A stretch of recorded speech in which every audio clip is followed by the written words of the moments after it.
प्रिय विद्यार्थियों, DSS online कक्षा में आपका स्वागत है। मैं आपकी हिंदी अध्यापिका सरिता सिंह एक बार फिर आप लोगों को हिंदी बसंत भाग 2 के पाठ 9 चिड़िया की बच्ची, जो कि एक कहानी है, उसके बारे में बताऊंगी। चिड़िया की बच्ची के लेखक जैनेंद्र कुमार जी हैं। जैसा कि हम लोगों ने पिछले वीडियो में पढ़े थे कि माधव दास नाम का एक व्यक्ति है जो कि बहुत अमीर है। उसके पास धन दौलत और ऐश्वर्य की कमी नहीं है, लेकिन उसके अलावा उसके परिवार में और कोई नहीं है। माधव दास का जो कोठी था वो संगमरमर का बना हुआ था। माधव दास एक कला प्रेमी था, इसलिए वो क्या किया था, अपने कोठी के आगे एक बागीचा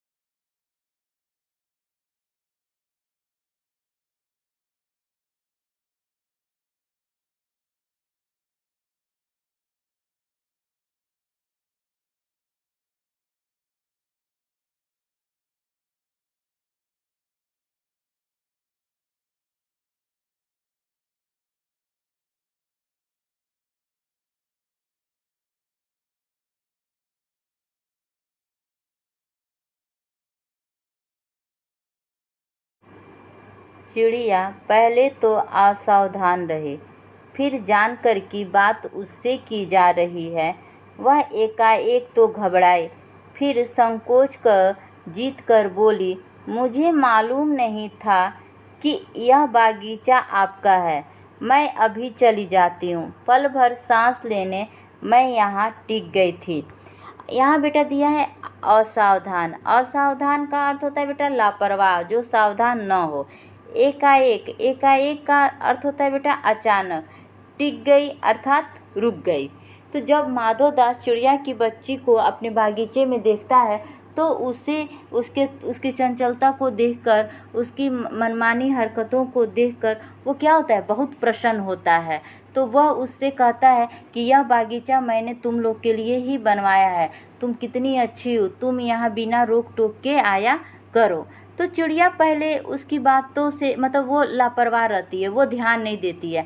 जब वो जानती है कि माधव दास उससे बात कर रहा है तो वह अचानक क्या होती है, घबरा जाती है। और फिर अपने डर को जीतकर वह बोलती है कि मुझे मालूम नहीं था कि यह बागीचा आपका है। मैं अभी चली जाती हूँ।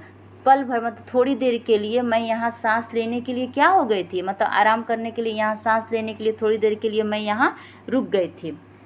माधव दास ने कहा, हाँ, बागीचा तो मेरा है, यह संगमरमर की कोठी भी मेरी है, लेकिन इस सब को तुम अपना भी समझ सकती हो। सब कुछ तुम्हारा है। तुम कैसी भोली हो, कैसी प्यारी हो। जाओ नहीं, बैठो, मेरा मन तुमसे बहुत खुश होता है।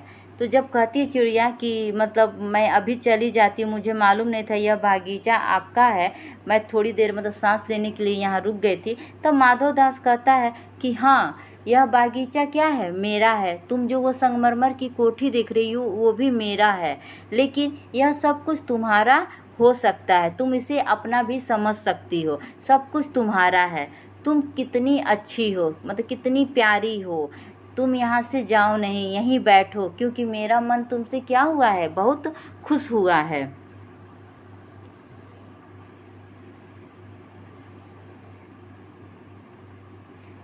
चिड़िया बहुत कुछ सकुचा गई। उसे बोध हुआ कि यह उससे गलती तो नहीं हुई कि वह यहाँ बैठ गई है।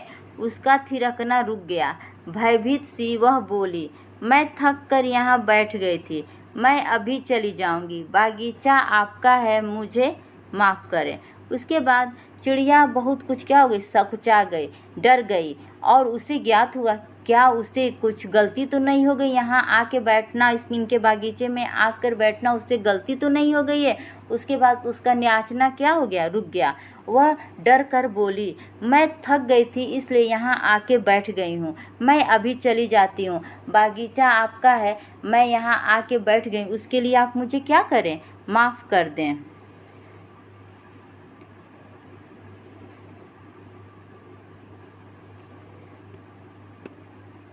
माधवदास ने कहा, मेरी भोली चिड़िया, तुम्हें देखकर मेरा चित्त प्रफुल्लित हुआ है। मेरा महल भी सूना है, वहाँ कोई भी चहचहाता नहीं है। तुम्हें देखकर मेरी रागनियों का जी बहलेगा। तुम कैसी प्यारी हो, यहाँ तुम क्यों न रहो। यहाँ दिया है बेटा चित्त। चित्त का अर्थ होता है मन। प्रफुल्लित, प्रफुल्लित का अर्थ होता है प्रसन्न। चहचहाता, चहचहाता मीन्स होता है खूब बोलना, चहकना।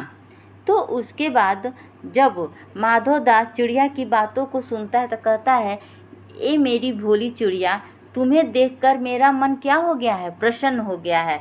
और मेरा जो ये महल है, कोठी है, घर है, वो क्या है, सूना है। क्योंकि माधवदास अकेला रहता है, उसके परिवार में उसके सिवा कोई नहीं है। तो वो कहता है कि मेरा महल क्या है, सूना है, और यहाँ कोई बोलने वाला, चहचहाने वाला नहीं है। तुम्हें देखकर मेरा मन क्या होगा, बहलेगा, मुझे अच्छा लगेगा। तुम कितनी प्यारी हो, तुम यहीं क्यों नहीं रह जाती हो। तुम इसी बागीचे में, मेरे घर में तुम क्यों नहीं रह जाती हो। चिड़िया बोली, मैं माँ के पास जा रही हूँ, सूरज की धूप खाने और हवा से खेलने और फूलों से बात करने। मैं ज़रा घर से उड़ आई थी, अब सांझ हो गई है और माँ के पास जा रही हूँ। अभी अभी मैं चली जा रही हूँ, आप सोच न करें। तो जब माधवदास कहता है तुम यहीं क्यों नहीं रह जाती हो, तो चिड़िया बोलती है कि नहीं, मैं माँ के पास जा रही हूँ। माँ के पास क्या मिलता है, मुझे वहाँ सूरज की धूप मिलती है, हवा से खेलती हूँ, फूलों से बात करती हूँ। मैं थोड़ी देर के लिए क्या हुई थी, घर से निकल आई थी और यहाँ चली आई थी। अब क्या हो गया है, अब शाम हो गया है और मैं माँ के पास चली जा रही हूँ। अभी अभी मैं तुरंत ही क्या हो रही, इस बागीचे से चली जा रही हूँ। आप सोच न करें, मतलब आप अफसोस न करें।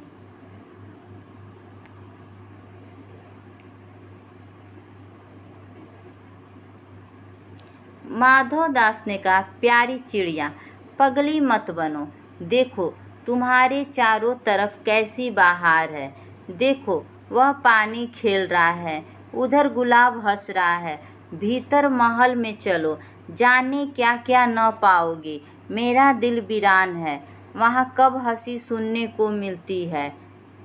मेरे पास बहुत सा सोना मोती है, सोने का एक बहुत सुंदर घर मैं तुम्हें बना दूंगा। मोतियों की झालर उसमें लटकेगी। तुम मुझे खुश रखना। और तुम्हें क्या चाहिए, माँ के पास बताओ क्या है। तुम यहाँ ही सुख से रहो, मेरी भोली गुड़िया। तब जब कहती है कि नहीं, मैं माँ के पास चली जा रही हूँ, थोड़ी देर मतलब उठकर मैं यहाँ चली आई थी, मैं अभी चली जा रही हूँ माँ के पास, आप मुझे माफ़ करें, आप बिल्कुल कुछ भी सोचे नहीं। तब माधवदास कहता है, प्यारी चिड़िया, तुम पागल मत बनो। तुम्हारे चारों तरफ कैसी बहार है, तुम अपने चारों तरफ देखो, कितना बहार है, कितना सुहावना है। वह देखो, वह पानी क्या है, वह खेल रहा है, जो फव्वारे से पानी गिर रहा है। तो कह रहा है कि देखो वह पानी क्या हो रहा है, खेल रहा है। उधर देखो, उधर गुलाब क्या है, हंस रहा है। और तुम अंदर चलो, मेरे घर में चलो, मेरे महल में चलो, देखो तुम वहाँ क्या क्या नहीं पाओगी। मेरा दिल क्या है, वीरान है। मेरा जो ये दिल है, मन है, वो क्या है, सूनापन है, वहाँ कुछ भी नहीं है। वहाँ कब हंसी सुनने को मिलती है, मेरे मन को कभी भी हंसी सुनने को नहीं मिलती है, क्योंकि मेरा घर क्या है, खाली है, वहाँ कोई चहचहाने वाला नहीं है, तो मैं कभी भी हंसी नहीं सुन पाता हूँ। और मेरे पास बहुत सोना मोती है। उसके बाद वो चिड़िया से कहता है, छोटी सी चिड़िया से, कि मेरे पास क्या है, बहुत सोना है, मोती है। मैं तुम्हें क्या करूँगा, एक सोने का बहुत सुंदर घर बनवा दूँगा और उसमें क्या करूँगा, मोतियों का झालर लटका दूँगा। तुम मुझे खुश रखना। और तुम्हें क्या चाहिए, मतलब सिर्फ तुम मुझे खुश रखना और मैं तुम्हें यह सब दूँगा। और तुम्हें क्या चाहिए, माँ के पास बताओ क्या है। तुम यहाँ ही सुख से रहो, मेरी भोली गुड़िया। कहता है, माँ के पास बताओ क्या है, तुम यहाँ रहोगी तो सुख से रहोगी, तुम यहीं रुक जाओ, ए भोली गुड़िया। उसके बाद चिड़िया को क्या कहता है, गुड़िया। चिड़िया इन बातों से बहुत डर गई। वह बोली, मैं भटक कर तनिक आराम के लिए इस डाली पर रुक गई थी, अब भूल कर भी ऐसी गलती नहीं होगी। जब माधो दास की इन बातों को सुनती है तो वो बहुत क्या हो जाती है, डर जाती है, घबरा जाती है और वो बोलती है कि नहीं, मैं रास्ता भूल कर थोड़ी देर के लिए आराम करने के लिए इस डाली पर रुक गई थी, अब भूल कर भी ऐसी गलती नहीं करूँगी। मैं अभी यहाँ से उड़ी जा रही हूँ। तुम्हारी बातें मेरी समझ में नहीं आती है। मेरी माँ के घोंसले के बाहर बहुत तेरी सुनहरी धूप बिखरी रहती है। मुझे और क्या करना है? 2 दाने माँ ला देती है और जब मैं पर खोलने बाहर जाती हूँ तो माँ मेरी बाट देखती रहती है। मुझे तुम और कुछ मत समझो, मैं अपनी माँ की हूँ। जब चिड़िया की बच्ची कहती है कि मैं भूल कर भी ऐसी गलती दोबारा नहीं करूँगी, मतलब दोबारा आपके बागीचे में नहीं आऊँगी, मैं यहाँ से चली जाती हूँ। उसके बाद कहती है मैं अभी यहाँ से उड़ी जा रही हूँ, मतलब अभी यहाँ से चली जाती हूँ, क्योंकि तुम्हारी बातें मुझे क्या हो रही हैं, कुछ भी समझ में नहीं आ रही हैं। मैं माँ के पास जा रही हूँ, क्योंकि माँ के पास माँ का जो घोंसला है वहाँ पे क्या होता है, बहुत ही सुनहरी धूप आती है और बहुत सुनहरी धूप बिखरी रहती है और मुझे क्या करना है, क्योंकि माँ 2 दाने ला देती है और जब मुझे अपने पर खोलना होता है तब मैं क्या करती हूँ, बाहर निकलती हूँ। और जब मैं बाहर निकलती हूँ अपने पर खोलने के लिए तो माँ मेरी क्या करती है, रास्ता देखती रहती है। बाट का अर्थ होता है बेटा रास्ता, तो माँ मेरी रास्ता देखती होगी। मैं क्या कर रही हूँ, मैं यहाँ से चली जा रही हूँ, तुम मुझे कुछ और मत समझो, मैं अपनी माँ की हूँ, मैं माँ के पास जा रही हूँ क्योंकि माँ मेरी राह देखती होगी, तुम मुझे कुछ और मत समझो, मैं माँ के पास जा रही हूँ। आज हम इस कहानी को इतना ही पढ़ेंगे और उसकी व्याख्या करेंगे। अगले वीडियो में हम इस कहानी के आगे के भाग को पढ़ेंगे और उसकी व्याख्या करेंगे। उम्मीद है आप लोग को सब समझ में आया होगा। धन्यवाद।